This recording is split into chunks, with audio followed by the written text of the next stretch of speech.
Hello friends, CTET science series का ये 6 video है और आज भी हम 20 इंपॉर्टेंट एमसीक्यूज़ डिस्कस करेंगे। तो जो भी फर्स्ट टाइम चैनल पे विजिट किए हो चैनल को सब्सक्राइब कर लेना, क्योंकि ये सीरीज़ जब तक एग्ज़ाम नहीं हो जाता तब तक कंटिन्यू चलेगी। और आज से क्वेश्चन का स्टैंडर्ड हाई होते जाएगा, क्योंकि एग्ज़ाम जैसे जैसे नज़दीक आता जाएगा उसी प्रकार क्वेश्चन का स्टैंडर्ड हाई होता जाएगा। तो जो भी कंटिन्यू स्टार्टिंग से सेट वन से ही वीडियो को देख रहे हो कंटिन्यू, तो उसके लिए काफ़ी बेनिफिशियल होगा। और जिन्होंने नहीं देखे हैं तो वो क्या करें, प्लेलिस्ट में जाके वो पीछे का प्रीवियस का 5 सेट तक देख लें। तो इनसे आपको अगला सेट बनाने में आसानी होगी, लेकिन हर बार आपको क्वेश्चन डिफरेंस देखने को मिलेंगे, बट जो डिस्कशन होगा वो यूज़फुल होगा आपके लिए। तो चलिए क्वेश्चन स्टार्ट करते हैं। फटाफट से चैनल को सब्सक्राइब कर लेना और वीडियो अच्छा लगा तो वीडियो लाइक ज़रूर से ज़रूर कर देना और अपने फ्रेंड तक ज़रूर शेयर करना। तो चलिए वीडियो को स्टार्ट करते हैं। और आज का पहला क्वेश्चन है कि कौन सा अधातु कमरे के ताप पर द्रव्य अवस्था में होते हैं। तो इस क्वेश्चन का ऑप्शन है ब्रोमीन, पारा, पोटेशियम या फिर ब्रोमीन, पारा, दोनों। तो इस क्वेश्चन का राइट आंसर आप लोगों में से बहुत लोगों ने क्या दिया होगा मुझे पता है। आप लोगों में से बहुत लोगों ने या तो पारा को टिक कर दिया होगा और या तो ये ऑप्शन टिक किया होगा, क्योंकि मुझे पता है कि आप लोगों ने जैसे ही देखा कि कमरे के ताप पर द्रव्य अवस्था में होता है तो आपने पट से टिक कर दिया होगा इन दोनों को सोच के। ठीक है, जबकि इस क्वेश्चन का राइट आंसर होगा ब्रोमीन। आप लोग इस क्वेश्चन को जो है कि इस क्वेश्चन का राइट आंसर कमेंट में ज़रूर बताना कि आप लोगों ने क्या गेस किया था इसका राइट आंसर। ठीक है, तो इस क्वेश्चन का राइट आंसर ब्रोमीन। देखिए कैसे, एनसीईआरटी में आप लोगों ने ये तो ज़रूर पढ़ा होगा कि दो तत्व पारा और ब्रोमीन कमरे के तापमान पे द्रव्य अवस्था में होते हैं। ठीक है, तो आप लोग ये तो जानते ही हैं। तो आप लोगों ने सोचा कि ब्रोमीन और पारा दोनों है, तो ये टिक कर दिए होंगे, या फिर जो लोग ब्रोमीन के बारे में नहीं जानते होंगे उन्होंने पारा टिक कर दिया होगा। ठीक है, अब देखिए जो लोग जानते हैं उनके लिए, अगर आपने यहाँ पे ये पढ़ा है कि पारा और ब्रोमीन कमरे के ताप पर द्रव अवस्था में होते हैं, तो उनको ये भी ध्यान देना था कि यहाँ पे तत्व लिखा है, जबकि तत्व दो प्रकार के हैं, जैसे है ना, एक धातु और अधातु। तो बस आपको यहाँ पे ये ध्यान देना था कि कौन धातु कह रहा है या अधातु। तो यहाँ पे आपको ये ध्यान देना था कि ये एक अधातु है, तो अधातु अगर जैसे कहा तो आपको ब्रोमीन मार देना था, और अगर धातु कहता देन आपको पारा टिक करना था। ठीक है, तो इस प्रकार, और पोटेशियम तो होता ही नहीं है इसीलिए पोटेशियम होगा ही नहीं। तो इस प्रकार आपको आंसर टिक करने से पहले ध्यान देना होगा हर एक पॉइंट को कि धातु कह रहा है कि अधातु कह रहा है, और कमरे के ताप पे कौन सी अवस्था में। बढ़ते हैं अगले प्रश्न की ओर। अगला प्रश्न है, वर्तमान में क्लोरोफॉर्म का उपयोग निश्चेतक के रूप में नहीं किया जाता है, इसका क्या वजह है। वायु से मिलकर फॉस्जीन गैस बनाता है, महंगा हो गया है, या क्लोरोफॉर्म का प्रभाव घट गया है, या इनमें से कोई नहीं। तो इस क्वेश्चन का राइट आंसर हो जाएगा कि फॉस्जीन गैस बनाता है। देखिए क्लोरोफॉर्म जो है इसका फॉर्मूला होता है CH3, जैसा कि आप लोग जानते भी होंगे, और ये क्लोरोफॉर्म का उपयोग पहले निश्चेतक के रूप में किया जाता था। ठीक है, लेकिन अब इसका उपयोग बंद कर दिया गया। क्यों? क्योंकि ये जो क्लोरोफॉर्म है ये जो वायु से, यानी वायु में उपस्थित होता है ऑक्सीजन, और इनसे रिएक्ट करके क्या बना लेता है, ये फॉस्जीन गैस बना लेता है। और ये फॉस्जीन गैस बहुत ही जहरीला होता है, जिनसे आदमी की मृत्यु भी हो सकती है। इसी वजह से इसका उपयोग अब बंद कर दिया गया है। बढ़ते हैं अगले प्रश्न की ओर। अगला प्रश्न है, एक्सरे की खोज किसने की थी। गैलीलियो ने, रॉन्टजन ने, सोरेनसन ने, या चैडविक ने। देखिए आपके सीटेट में एक क्वेश्चन किसी भी वैज्ञानिक का नाम जरूर पूछेंगे, या तो वो इजी हो सकते हैं या तो हो सकते हैं मॉडरेट पूछे, लेकिन एक क्वेश्चन जरूर हो सकते हैं। ठीक है, अगर कूट वाइज दिया तो कोई दिक्कत नहीं, अगर नॉर्मली देता है तो एक क्वेश्चन आपको वैज्ञानिक का नाम पूछ सकता है। तो इस क्वेश्चन का मैं राइट आंसर बता दूं, इस क्वेश्चन का राइट आंसर हो जाएगा आपका रॉन्टजन। ठीक है, जो गैलीलियो है इन्होंने दूरबीन की खोज की थी, और रॉन्टजन जो है एक्सरे की खोज की थी, और ये सोरेनसन जो है इन्होंने पीएच स्केल का खोज किया था। आपने केमिस्ट्री में पढ़ा होगा पीएच स्केल। पीएच स्केल जो होता है कितना होता है, 7 से लेकर 14 तक होता है। ठीक है, 7 से लेकर 14 तक नहीं, 1 से लेकर 14 तक। 1 से लेकर 7 तक के बीच में जिसका भी आता है समझिए वो क्या होता है, एसिड होता है, और जिसका भी 7 से लेकर 14 तक स्केल के बीच होता है वो बेस होता है। तो इस तरह का पीएच स्केल का खोज किसने किया था, सोरेनसन ने। और चैडविक ने न्यूट्रॉन की खोज की थी। ठीक है, इसका ट्रिक तो आप लोग सिंपली याद किए ही होंगे, ईट पर नाच, यानी इलेक्ट्रॉन की खोज थॉमसन ने, प्रोटॉन की खोज रदरफोर्ड ने, और न्यूट्रॉन की खोज चैडविक ने। ठीक है, बढ़ते हैं अगले प्रश्न की ओर। अगला प्रश्न है, ये डेंगू किस मच्छर के काटने से होता है। ठीक है। डिजीज से भी एक प्रश्न आएंगे ही आएंगे बायोलॉजी से, ठीक है, जो कि आपके 8 क्लास तक में है, लेकिन स्टैंडर्ड हाई किया जाएगा तो आपको डिजीज और भी इससे भी ज़्यादा स्टैंडर्ड देखने को मिल सकते हैं। तो ठीक है, तो लेकिन ये काफ़ी अच्छी क्वालिटी का प्रश्न है, क्योंकि डेंगू और मलेरिया से प्रश्न बनते हैं। तो डेंगू किस मच्छर के काटने से होता है? तो इसका ऑप्शन है बलवा मच्छर, एनोफिल्स, घरेलू मक्खी या एडिज। एक बात और मैं आपको कह देना चाहता हूँ कि जो अगर आपको कहीं भी स्पेलिंग में अगर मिस्टेक मिले तो आप इसको इग्नोर कीजिएगा, बिकॉज हिंदी टाइप करने में काफ़ी टफ लगता है और काफ़ी मिस्टेक होती है, शुद्ध रूप से हिंदी नहीं हो सकता है। इसीलिए बस आपको एक कि किस टाइप का क्वेश्चन आएगा, आपका एक ये एक्सपीरियंस बढ़ाने की मैं कोशिश कर रहा हूँ इस सीरीज़ के थ्रू, कि आप अच्छे से टिक आउट कर सको, आप अच्छे से थ्योरी को समझ सको, क्योंकि डिस्कशन ही मस्ट होता है स्टूडेंट के लिए। ठीक है, तो इस क्वेश्चन का आपका राइट आंसर हो जाएगा एडीज। ठीक है, कौन सा? मादा एडीज। ठीक है, अब देखिए बलुआ मच्छर क्या है। बलुआ मच्छर के काटने से आपका काला जार होता है। क्या होता है आपका? काला जार, जिसको सेंड फ्लाई इंग्लिश में बोलते हैं। एनेफिल्स के काटने से आपका मलेरिया होता है।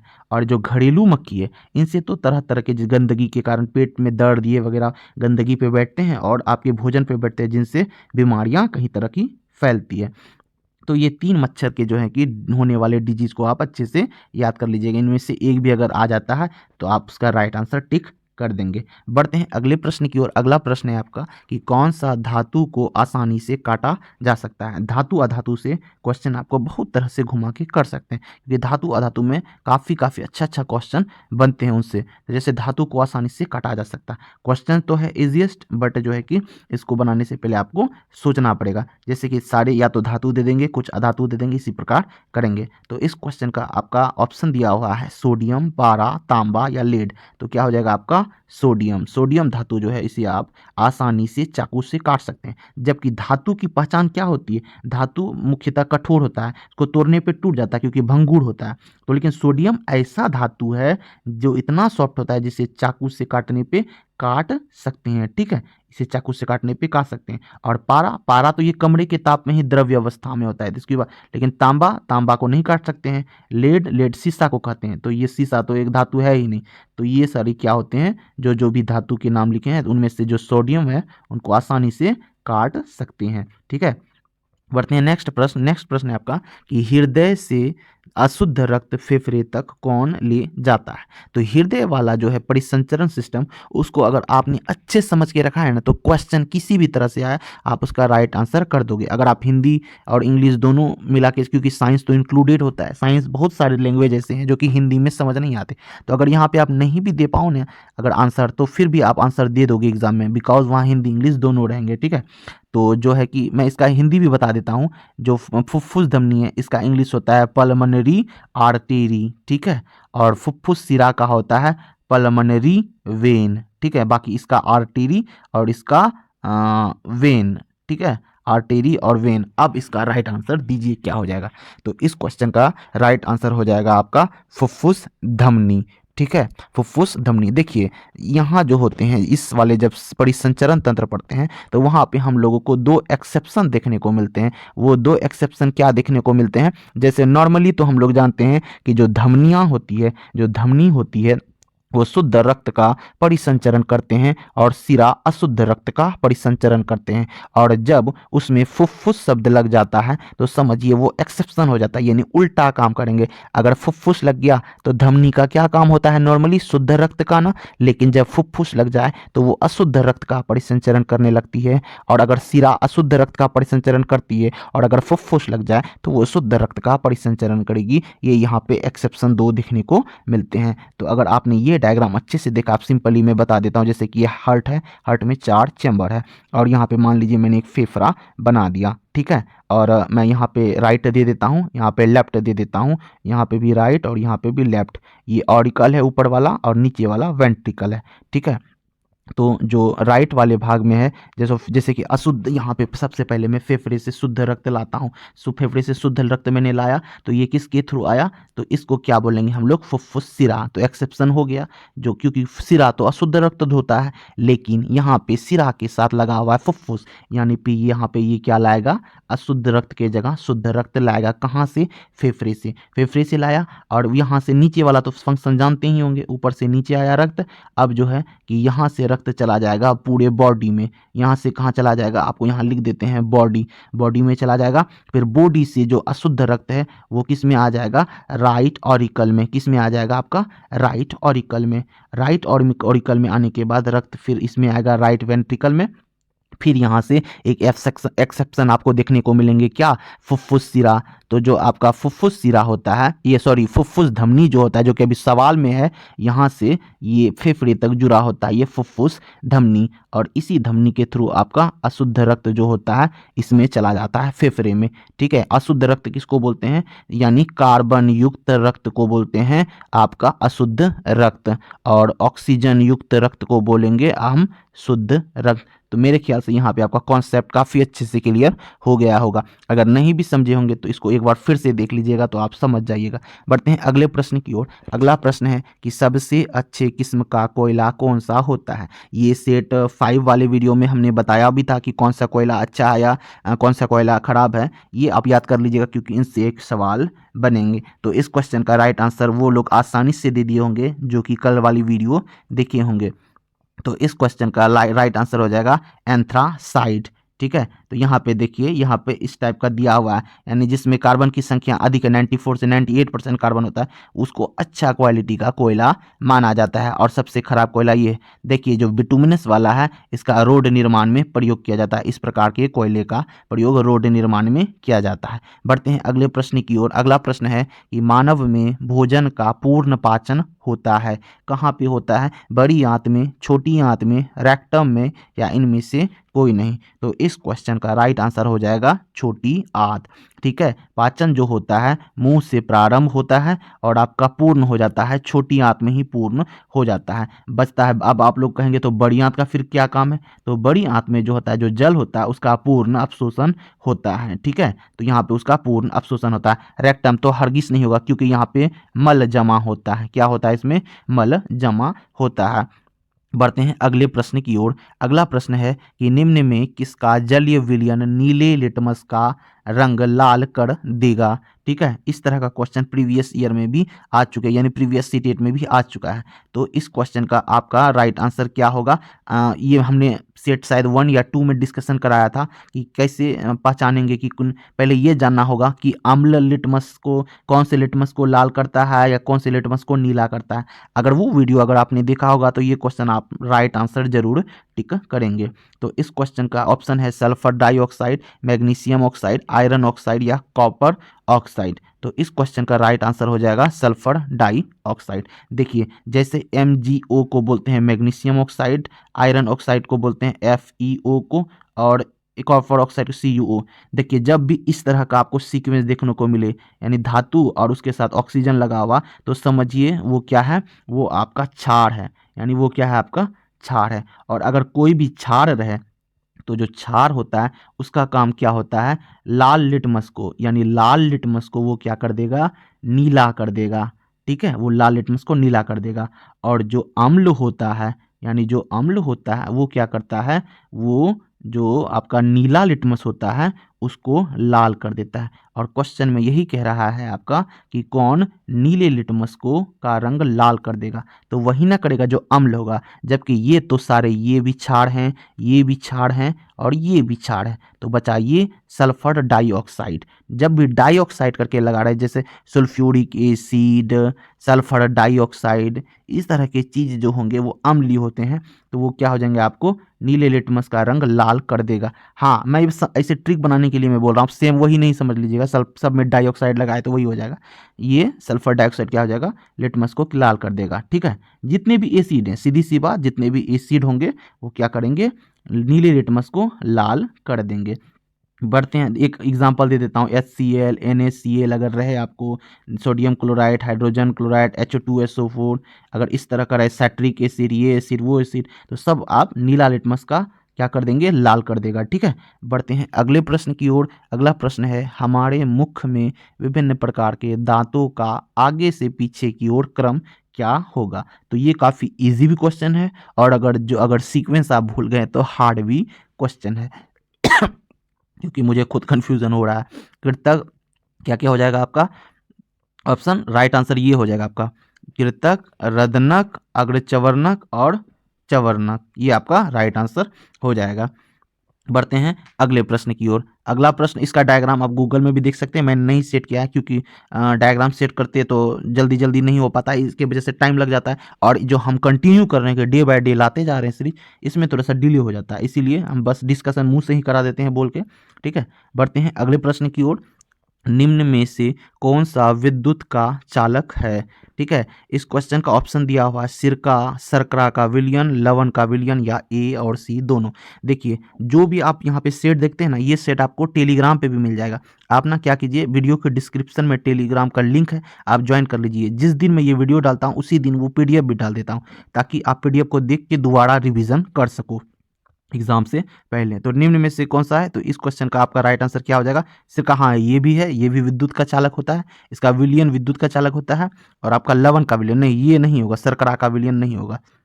तो इसका मतलब दोनों सही है, तो आपका ए और सी राइट आंसर हो जाएगा, आपका ए और सी राइट आंसर हो जाएगा आपका। बढ़ते हैं अगले प्रश्न की ओर। अगला प्रश्न है, निम्न में से कौन सा अदरक का जननांग है, ठीक है। अदरक का जननांग है। देखिए क्वेश्चन था इजी, इसको मैंने जानबूझ के लेंदी किया है, क्योंकि ताकि जो है कि आपको अगर लेंदी क्वेश्चन भी आए तो आप आसानी से समझ जाओ, ठीक है। तो ये क्वेश्चन आपका ऑप्शन दिया हुआ है राइजोबियम, ट्यूबर, नोड और बल्ब, इन सब का मैं बताऊंगा अभी आपको भी। तो अगर आप इसका राइट आंसर जान रहे हैं तो आप इसका कमेंट में लिख देना कि मैंने इसके बारे में क्या सोचा है, राइट आंसर तो मैं बता ही दूंगा। तो अदरक का क्या हो जाएगा, जननांग राइजोबियम हो जाएगा, ठीक है। देखिए अदरक का राइजोबियम के द्वारा नया अंग जनन होगा, और उसके बाद आलू जो है, आलू में आपका ट्यूबर के द्वारा होगा, जो बांस है, बांस में आपका नोड के द्वारा होगा, जो प्याज है, प्याज में आपका बल्ब के द्वारा होगा। तो इन सब के द्वारा, जबकि ऑप्शन में जड़, तना, आलू ऐसे करके दिया हुआ है, जो कि पुराना पैटर्न है। नया पैटर्न में आपको बता दिया कि इस तरह का पूछेगा हार्ड, वो तो आप जानते ही होंगे, अदरक ये किससे होता है, जड़ से होता है कि तना से होता है, तो ये आप बता ही देंगे, ठीक है। तो राइजोबियम के द्वारा होता है अदरक में। बढ़ते हैं अगले प्रश्न की ओर। अगला प्रश्न है कि निम्न में से कौन सा एकल पुष्प नहीं है, तो यानी एकल पुष्प नहीं है पूछ रहा है। तो इस क्वेश्चन का ऑप्शन दिया हुआ है गुलाब, धतूरा, गुड़हल या फिर सूर्यमुखी। तो इस क्वेश्चन का राइट आंसर क्या हो जाएगा आपका, सूर्यमुखी, बिकॉज ये जो आपका है गुलाब, धतूरा और गुड़हल, ये सभी एकल पुष्प हैं, लेकिन ये सूर्यमुखी एकल पुष्प नहीं, ये पुष्पों का गुच्छा है, ये पुष्पों का गुच्छा है। देखिए ऐसे भी आप कॉमन सेंस लगा के इसको ये आप कर सकते थे, टिक कर सकते थे। सूर्यमुखी का अगर बहुत सारे लोगों ने 90% लोगों ने देखा होगा सूर्यमुखी का फूल कैसा होता है, और ये सारे फूल कैसे होते हैं, तो इस प्रकार आप टिक कर सकते थे। बढ़ते हैं अगले प्रश्न की ओर। अगला प्रश्न है कि इनमें से विषम कौन सा है, ठीक है। इनमें से विषम कौन सा है, अंडाणु, भ्रूण, अंडा या युग्मक। तो इस क्वेश्चन का राइट आंसर हो जाएगा आपका, क्या हो जाएगा, भ्रूण हो जाएगा। क्यों भ्रूण हो जाएगा, देखिए समझना था आपको, विषम कैसे कहा। देखिए भ्रूण जब बच्चा यानी फिटस को बोलते हैं, जो गर्भ में माता का ये गर्भ है, और गर्भ में जो अर्धविकसित बच्चा होता है उसको क्या बोलते हैं हम लोग, भ्रूण कहते हैं। जबकि ये तो अंडाणु, अंडा और युग्मक, ये सभी तो वो जनन में भाग लेने वाले वो ये हैं, सेल्स हैं, वो कोशिकाएं हैं जो जनन में भाग लेते हैं। और जबकि भ्रूण सारा चीज मिलने के बाद जो बन गया है वो चीज है आपका भ्रूण, ठीक है। तो इस प्रकार आपका क्या हो जाएगा राइट आंसर, भ्रूण। समझ गए, अंडाणु, शुक्राणु, देखिए ये भी बता ही देता हूँ, अंडाणु, शुक्राणु। अंडाणु मादा का क्या है आपका, मादा का जनन कोशिका है, ठीक है। मादा का जनन कोशिका क्या है आपका, अंडाणु, और पुरुष का जनन कोशिका क्या है आपका, शुक्राणु, ठीक है। अंडाणु और शुक्राणु। तो उसके बाद आपका युग्मक, जब अंडाणु प्लस शुक्राणु मिल जाता है तो क्या बन जाता है आपका, युग्मक, ठीक है। युग्मक इंग्लिश में बताता हूँ, हिंदी में हो सकता है मिस्टेक हो जाए हमसे बोलने में। एग यानी जो मदर रिप्रोडक्टिव सेल होते हैं वो एग सेल्स होते हैं, वो एग सेल्स होते हैं जो कि कहाँ से प्रोड्यूस होते हैं, OVAR, ओवरी से। माता के जो ओवरी होते हैं उनसे एग सेल्स निकलते हैं, और वो एग सेल्स जाके मेल जो होते हैं ना, मेल के टेस्टिस जो होते हैं, टेस्टिस, उनसे क्या निकलते हैं, स्पर्म जनरेट होके निकलते हैं, स्पर्म निकलते हैं। स्पर्म्स होते हैं रिप्रोडक्टिव सेल मेल के। जब स्पर्म और आपका स्पर्म और प्लस अंडाणु यानी एग जब आपस में फ्यूज करते हैं तो क्या बनाते हैं, युग्मनज यानी जायगोट, मैं इंग्लिश में ही लिख देता हूँ, जायगोट बनाते हैं, ठीक है। और यही जायगोट आगे चल के आपका फीटस बनाता है ग्रो करते हुए, उसी को भ्रूण कहते हैं। आप समझ गए। बढ़ते हैं अगले प्रश्न की ओर। अगला प्रश्न है लाला रस यानी लार ग्रंथि को कहते हैं, लार जो निकलता है आपके मुंह में सलाइवा जो होता है का कार्य है मंड को शर्करा में बदल देता है, ठीक है। मंड किसको बोलते हैं? मंड स्टार्च को बोलते हैं, याद रखिएगा, मंड स्टार्च को बोलते हैं, स्टार्च को बोलते हैं मंड। मंड को शर्करा में परिवर्तित कर देता है, या कार्बोहाइड्रेट को प्रोटीन में परिवर्तन कर देता है, या मंड को वसा में परिवर्तन कर देता है, या श्वास नली में भोजन कण को आने से रोकता है। तो इस क्वेश्चन का राइट आंसर हो जाएगा मंड को शर्करा में परिवर्तित कर देता है। जो मंड को शर्करा में कहाँ परिवर्तित करता है? ये मुंह में, हमारे मुंह में जब हम लोग भोजन लेते हैं उसी समय जो लार ग्रंथि होता है उनसे लार निकलता है, और वही लार मंड यानी जो शर्करा होते हैं ये स्टार्च को शर्करा में बदल देते हैं। समझ गए? स्टार्च को क्या करते हैं?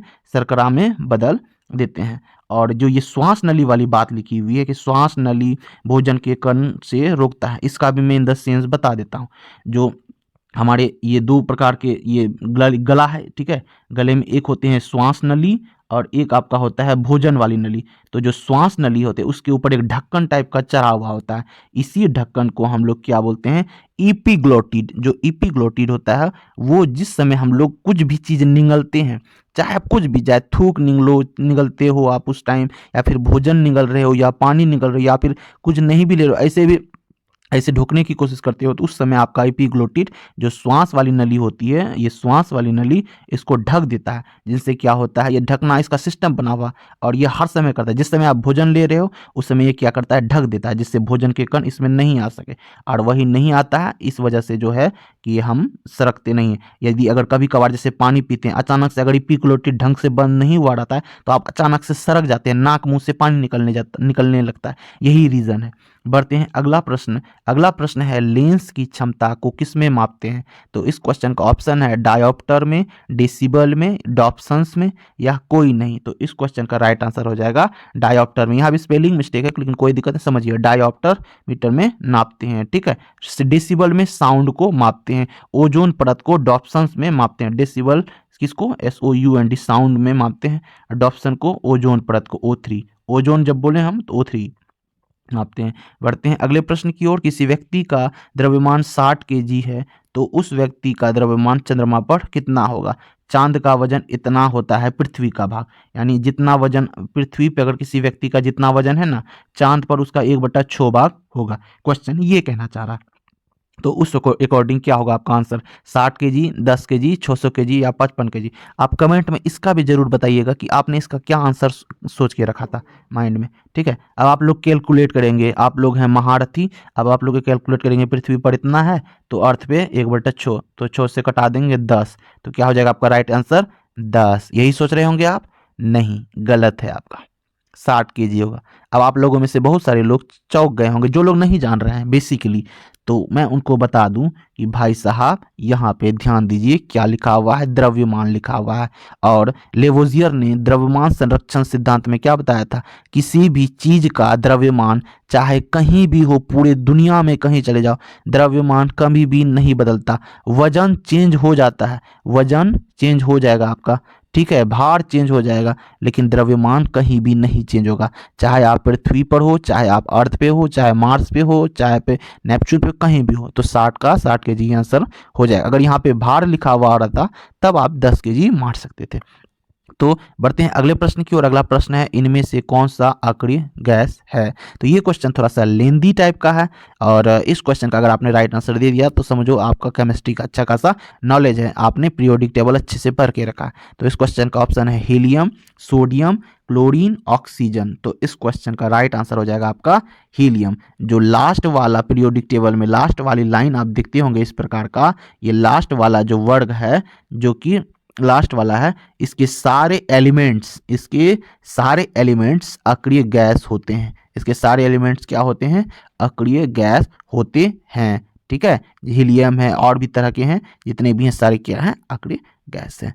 तो आज का क्वेश्चन, नेक्स्ट क्वेश्चन में चलते हैं। नेक्स्ट क्वेश्चन है ज्वाला में कितने क्षेत्र होते हैं? ये आज का आखिरी क्वेश्चन है और ये काफ़ी इजीएस्ट प्रश्न था।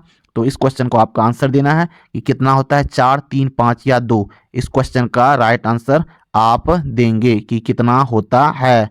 तो इस क्वेश्चन का आपका राइट आंसर हो जाएगा 3। ठीक है, बहुत सारे जगह 4 भी लिखा हुआ, कहीं कहीं 5 भी लिखा हुआ, लेकिन मुख्यतः इसका क्या होते हैं, राइट आंसर हो जाएगा 3। अब आप कमेंट में बताना कि यह सही है 3 होगा या फिर कुछ और होगा।